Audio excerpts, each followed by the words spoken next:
Praise the Lord. Welcome to kids Bible school. Hello kids, ఎలా ఉన్నారు అందరూ? ఈరోజు మన పాఠాన్ని స్టార్ట్ చేసుకుందామా? ఈరోజు మనం నేర్చుకోబోయే పాఠము ప్రత్యక్షపు గుడారము, మొదటి భాగము. మన పాఠాన్ని స్టార్ట్ చేసే ముందు వేద గ్రంథం నుంచి వాక్యాన్ని చదువుకుందాం. నిర్గమాకాండము 25వ అధ్యాయము 9వ వాక్యము. నేను నీకు కనపరచు విధముగా మందిరము యొక్క ఆ రూపమును, దాని ఉపకరణములన్నిటి రూపమును నిర్మింపవలెను. Praise the lord.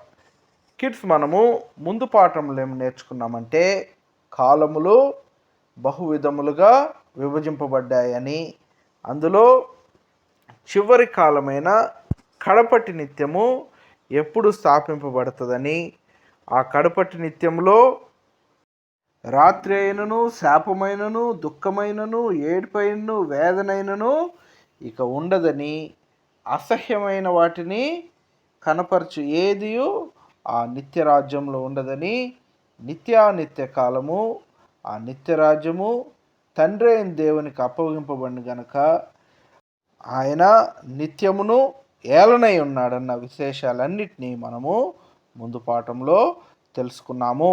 ఈ పాఠంలో మనము ప్రత్యక్షపు గుడారము అంటే ఏంటి అని వివరముగా తెలుసుకుందాము. ప్రత్యక్షపు గుడారము అనే ఈ సబ్జెక్టు పలు భాగములుగా విభాగింపబడినది. ఇది చాలా ఇంపార్టెంట్ టాపిక్ గనక మనము ముందు వచ్చే పాఠాల్లో వివరంగా తెలుసుకుందాము. దేవుడు ఎల్లప్పుడూ తన జనుల మధ్యలో నివాసము చేయాలనుకుంటాడు. కాబట్టి ఆయన మొట్టమొదటిగా నరుడైనటువంటి ఆదాముని సృష్టించి అతనిని ఏదెను అనే తోటను కలుగు చేసి అందులో ఉంచుతాడనమాట. ఆదికాండము 2వ అధ్యాయము 8వ వాక్యంలో రాయబడి ఉన్నది. అలాగే అతనికి సాటి అయిన సహాయముగా హవ్వని సృష్టిస్తాడనమాట.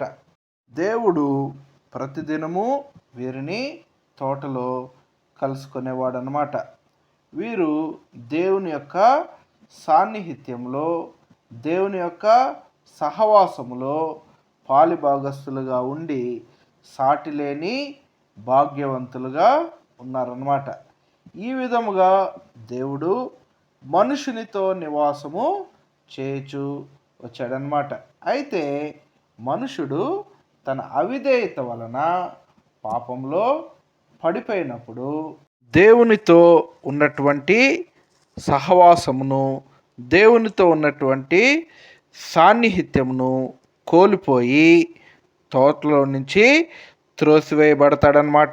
మనుషుడైతే ఈ భాగ్యమును కోల్పోయాడు, కానీ దేవుని మదిలో మనుషునితో నివాసం చేయాలన్న వాంఛ మాత్రము ఎప్పటికీ అలానే ఉండిపోయిందనమాట.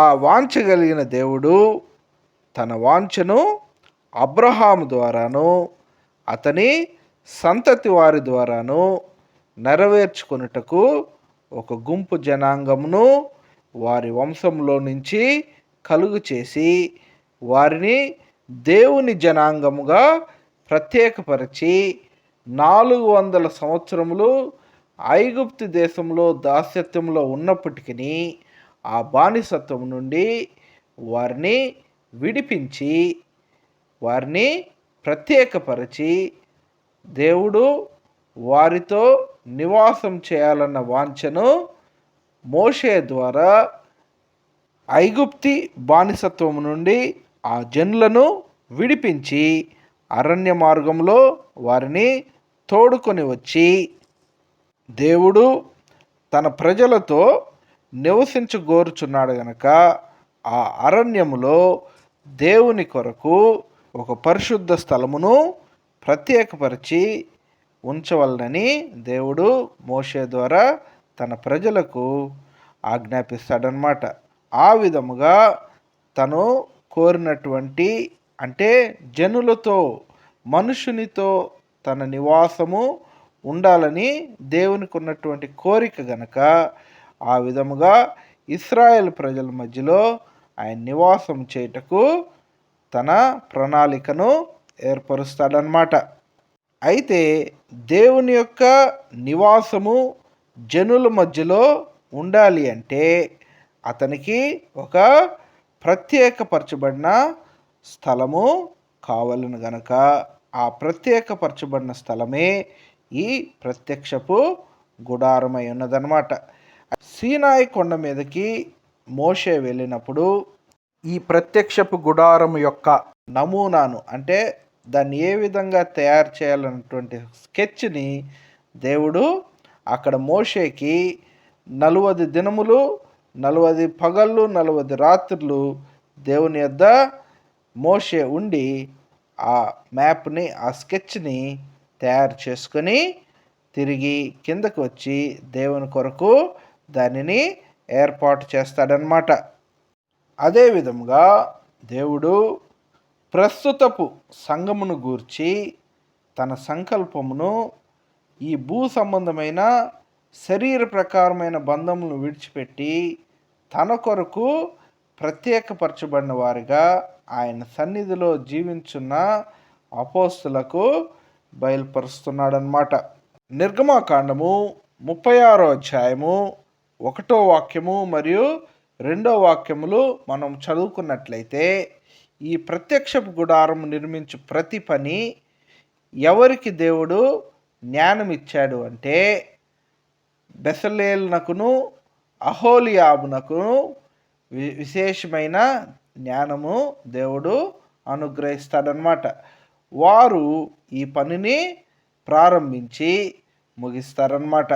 నిర్గమాకాండము 31వ అధ్యాయము 2వ వాక్యం నుంచి 5వ వాక్యం వరకు చదువుకున్నట్లయితే ఈ పనులు చేయుటకు జ్ఞాన విద్య వివేకములో సమస్తమైన పనులు నేర్పును వారికి కలుగునట్లు వానిని దేవుడు ఆత్మపూర్ణునిగా చేశాడని వివరముగా రాయబడినదన్నమాట.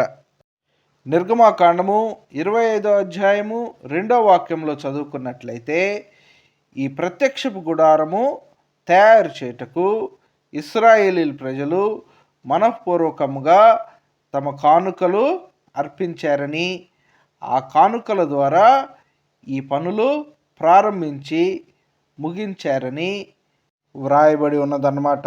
అలాగే 2వ కొరింథీయులకు రాసిన పత్రిక 8వ అధ్యాయము 5వ వాక్యంలో ఏమని రాయబడి ఉన్నదంటే మనఃపూర్వకంగా పూర్ణ హృదయంతో మనము దేవునికి మన కానుకలను సమర్పించుకొనవలనని రాయబడి ఉన్నదన్నమాట.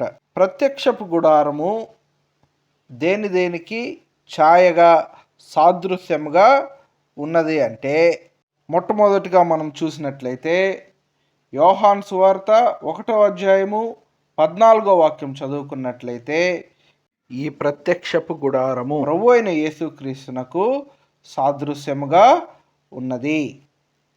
1వ కొరింథీయులకు రాసిన పత్రిక 3వ అధ్యాయము 16వ వాక్యం చదువుకున్నట్లయితే ప్రత్యక్షపు గుడారము పరిశుద్ధాత్మ యొక్క బాప్తిస్మం పొందిన విశ్వాసికి సాదృశ్యముగా ఉన్నది.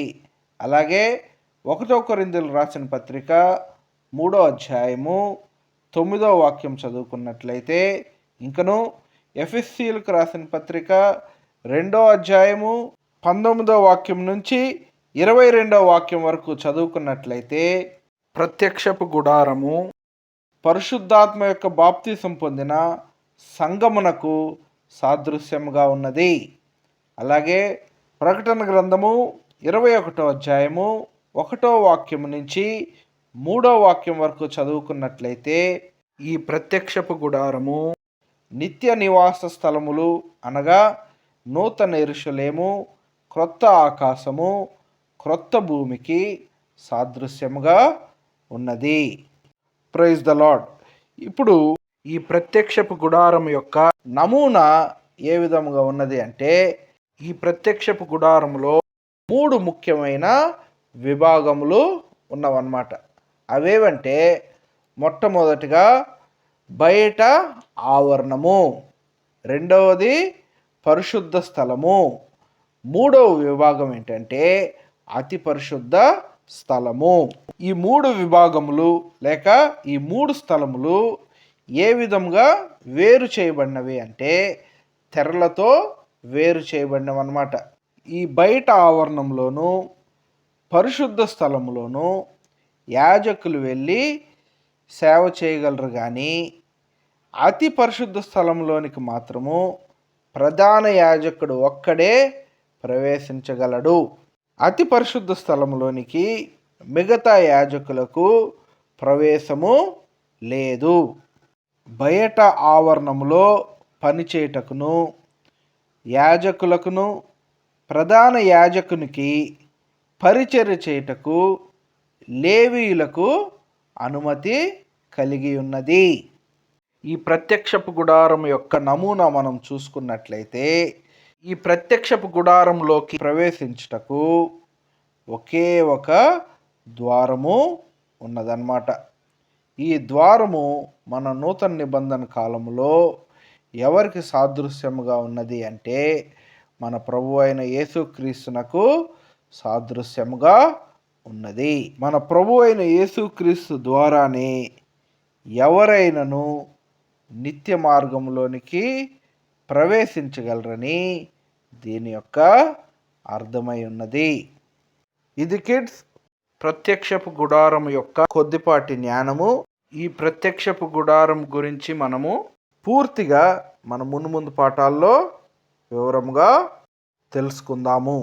దేవుడు మన కొరకు ఉంచినటువంటి శ్రేష్టమైన వాటిని, ఉన్నతమైన వాటిని మనం పొందాలి అంటే దానికి తగినటువంటి విలువను మనము చెల్లించుటకును మన సమస్త భూ సంబంధమైన లాభములను, మన గొప్పతనములను, మన మహిమను విడిచిపెట్టి దేవుడు మన కొరకు సిద్ధం చేసినటువంటి మహిమలో మనము ప్రవేశించాలని ఈ పాఠం ద్వారా నేను మీకు నీతి బోధ చేయుచున్నాను. నేర్చుకోవలసిన కంఠత వాక్యము ఫిలిప్పీలకు రాసిన పత్రిక 3వ అధ్యాయము 13వ వాక్యము మరియు 14వ వాక్యము. Praise the lord.